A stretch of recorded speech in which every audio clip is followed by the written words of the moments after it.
नमस्कार दोस्तों, आपका स्वागत है हमारे चैनल टीचिंग एग्जाम बुलेट में। आज के सेशन में एनसीईआरटी क्लास थर्ड के ईवीएस के अंतर्गत चैप्टर 14, 15, 16 और 17 करवाऊँगा। जैसा कि आप सभी को पता ही होगा कि मैं सीटेट के एनसीईआरटी ईवीएस से इम्पॉर्टेंट जितने भी चैप्टर से प्रश्न बनते हैं मैं सबको कवर कर रहा हूँ। उसी के अंतर्गत आज एनसीईआरटी क्लास थर्ड के ईवीएस के चैप्टर 14, 15, 16 और 17 को कवर करूँगा। तो आज का सेशन स्टार्ट करने के पहले हमारे चैनल को लाइक एवं सब्सक्राइब कीजिए। चलिए आज का सेशन स्टार्ट करते हैं। आज का लेसन 14 है, कहाँ से आया किसने पकाया। यहाँ पे कुछ परिवार की फ़ोटो दी गई है, जैसे बेणु का परिवार है, रानी का परिवार है। तो दोनों परिवार कौन किस तरह के काम कर रहे हैं? क्या तुम्हारा परिवार इन दोनों में से किसी एक परिवार जैसा है? यदि हाँ तो किसके जैसा? तुम्हारा परिवार उस परिवार से कैसे मिलता है? ऐसे में बच्चों से प्रश्न पूछना चाहिए। तो यहाँ से यही पेडागॉजी का इम्पोर्टेंट प्रश्न बनता है कि रूढ़िबद्ध धारणाओं जैसे लड़का लड़की में भेदभाव, जेंडर विषमता पर चर्चा संवेदनशीलता से होनी चाहिए ताकि बच्चे उन पर सवाल तो कर सकें और किसी की भावनाओं को ठेस भी न पहुँचा पाएँ। तो यहाँ से यही इम्पॉर्टेंट टॉपिक निकल आता है पेडागॉजी का कि रूढ़िबद्ध धारणाओं जैसे लड़का लड़की में भेदभाव या हमें जैसे जेंडर विषमता पर चर्चा संवेदनशीलता से होनी चाहिए ताकि बच्चे उन पर सवाल तो कर सकें और किसी भी भावनाओं को ठेस न पहुँचे। ठीक, तो यहाँ से प्रश्न पेडागॉजी का बनता है कि जेंडर विषमता पर कैसे हमें चर्चा करनी चाहिए। चलिए आगे देखते हैं। हमें बच्चों से प्रश्न करना चाहिए, आपके अपने परिवार के बारे में बताओ। क्या तुम्हारे घर में सब एक साथ खाना खाते हैं? यदि नहीं तो क्यों? सबसे आखिरी में खाना कौन खाता है? खाना बनाने में कौन मदद नहीं करता और क्यों? तुम्हारे घर में और तुम्हारे एक दोस्त के घर में तालिका दिए गए काम कौन करता है? पता लगाओ और लिखो। ऐसे प्रश्न हमें बच्चों से करवाना चाहिए। तो इसमें जो हाईलाइटेड हैं उसी को ध्यान देना है हमको। तो यहाँ से अब पेडागॉजी का प्रश्न बनता है कि बच्चों के परिवेश में दवाई के रूप में प्रयोग किए जाने वाले पेड़ पौधों की पहचान व उनका उपयोग पारंपरिक ज्ञान और परख और समझ का मौका देगा। तो यहाँ से यही इम्पोर्टेंट निकलता है कि बच्चों के परिवेश में दवाई के रूप में प्रयोग किए जाने वाले पेड़ पौधों की पहचान व उनका उपयोग पारंपरिक ज्ञान की परख और समझ को मौका देगा।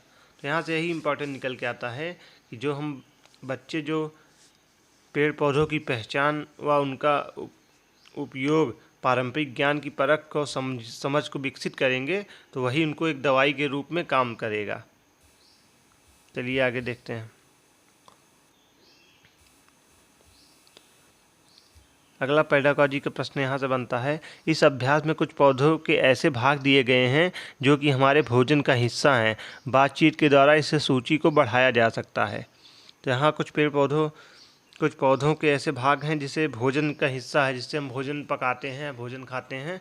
तो वही सब का चित्र के माध्यम से बच्चों को दिखाइए, उनसे प्रश्न कीजिए, उनको बताइए कि इससे कौन सी सब्जी बनती है। जैसे कचनार का फूल हो गया, हाँ, सहजन के पकौड़े हो गए। सीटेट ऐसे प्रश्न पेपर में पूछता है। चलिए आगे देखते हैं। अगला लेसन है, आओ बनाएं बर्तन।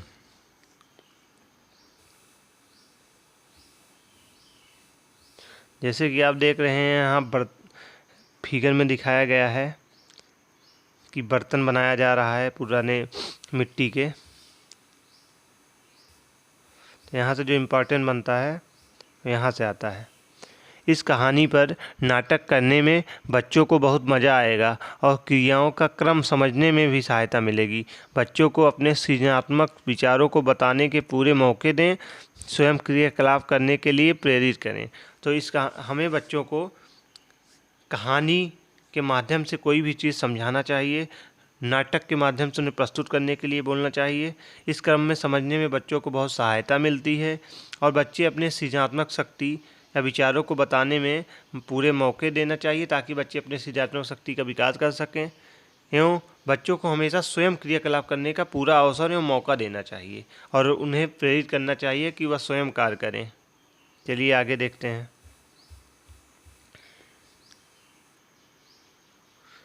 मिट्टी का लड्डू, लड्डू से कटोरी।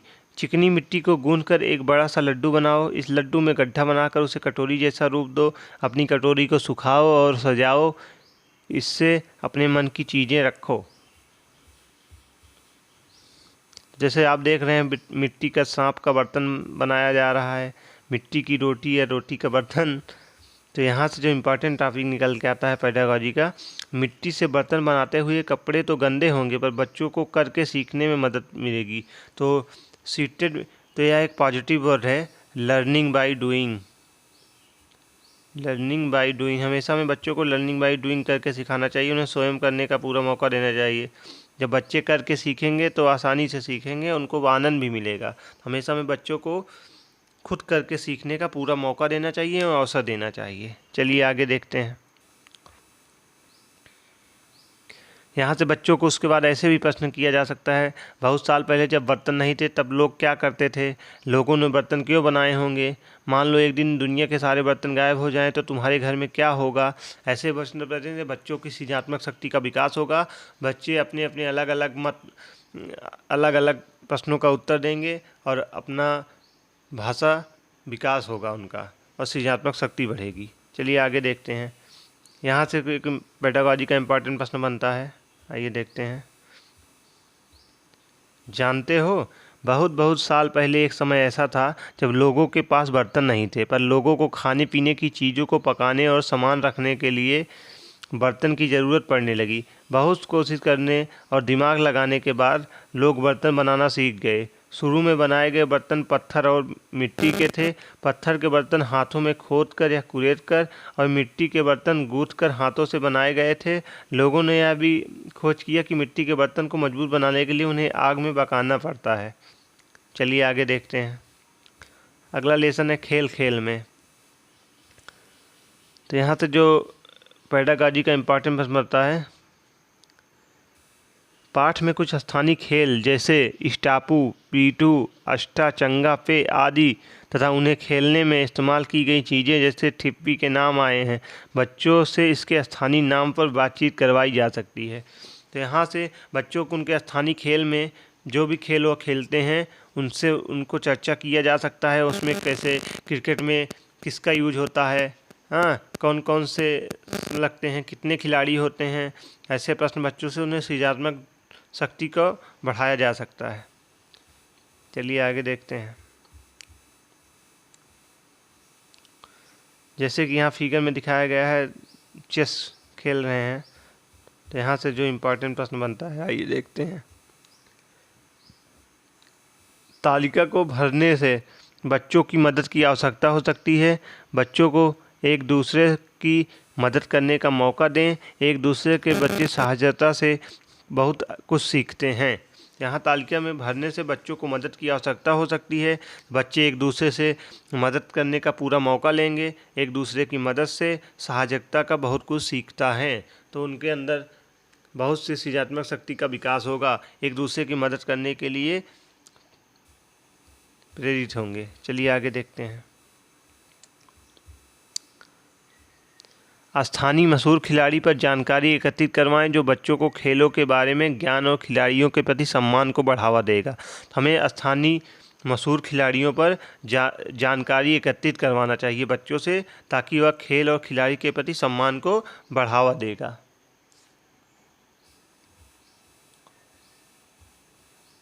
चलिए आगे देखते हैं।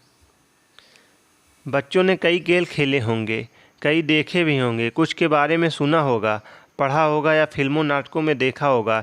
इन सभी को चर्चा में शामिल किया जा सकता है। तो जब बच्चे को बहु खेल के बारे में जानकारी होती है और खेले भी होंगे, देखे भी होंगे, कुछ के बारे में सुना भी होगा, तो फिल्मों नाटकों में देखा भी होगा, तो इन सभी के बारे में बच्चों से हमें चर्चा करनी चाहिए।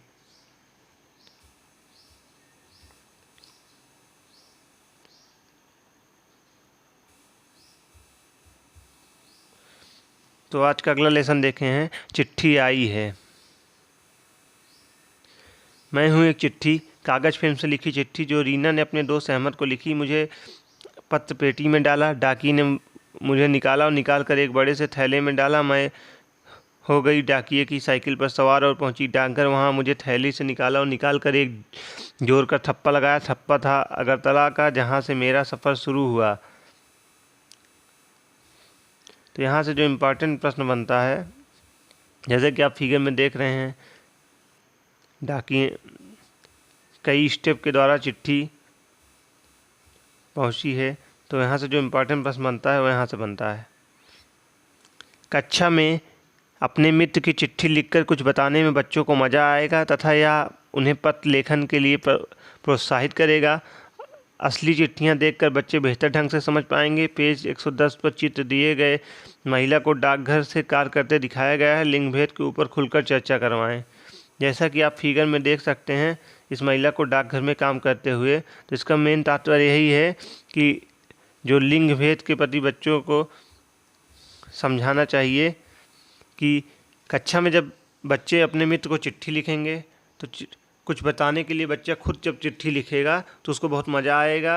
हाँ, और पत्र लेखन के प्रति उसे प्रोत्साहित करेगा और प्रोत्साहन आएगा उसका। जब प्रोत्साहित होगा उसके बाद असली चिट्ठियाँ देखकर बच्चे बेहतर ढंग से समझ भी पाएंगे, उनका विकास हो सकेगा कि पत्र कैसे लिखा जाता है, और पत्र लिखने के प्रति प्रोत्साहित होंगे, अपने मित्र को पत्र लिखेंगे। जैसे कि फिगर में आपको पेज 110 पे दिखाया भी गया था कि महिला की डाकघर में कार्य करते दिखाया गया है, जिसे लिंग भेद के ऊपर खुलकर चर्चा करवाएं। तो हमें लिंग भेद पर कि कहते हैं कि लड़कियां काम नहीं कर पाएंगे, बच्चे काम नहीं कर पाएंगे, तो इस लिंग भेद के ऊपर भी चर्चा करेंगे कि कोई काम सब कर लेते हैं। इसमें लिंग भेद के बारे में हमें खुलकर चर्चा करनी चाहिए। अगला टॉपिक यहाँ से प्रश्न बनता है पेडागॉजी का। पुराने ज़माने में चिट्ठियाँ कैसे पहुँचती थी? बच्चों को बुजुर्गों से पता करने को कहें। पोस्ट कार्ड पर पता लिखने से बच्चों को मदद की ज़रूरत पड़ सकती है। पुराने ज़माने के बारे में पता करने का एक महत्वपूर्ण स्रोत बुजुर्ग है।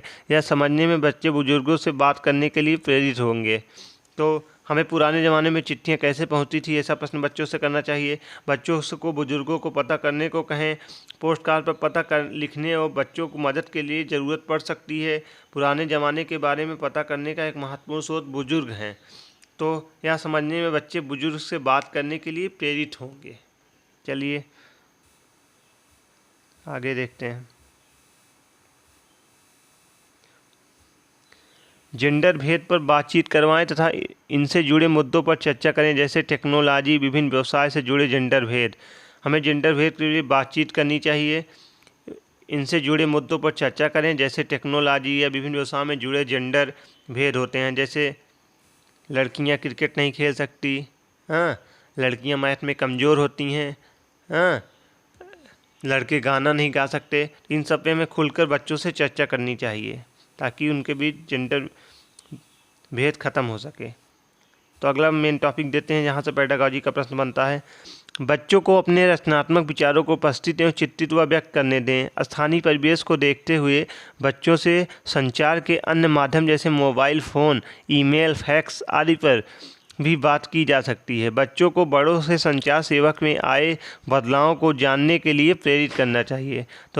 तो हमें बच्चों से अपने रचनात्मक विचारों को प्रस्तुत करने व चित्रित व व्यक्त करने दें।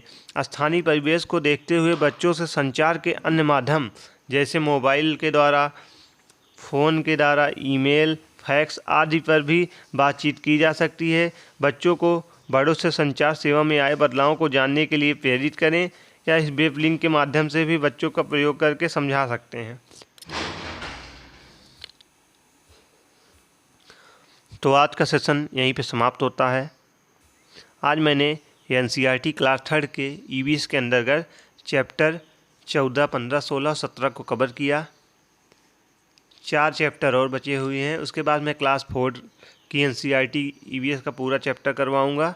अगर आप CTET की तैयारी करना चाहते हैं तो हमारे चैनल पर बने रहिए। हमारे चैनल को लाइक और सब्सक्राइब कीजिए। धन्यवाद।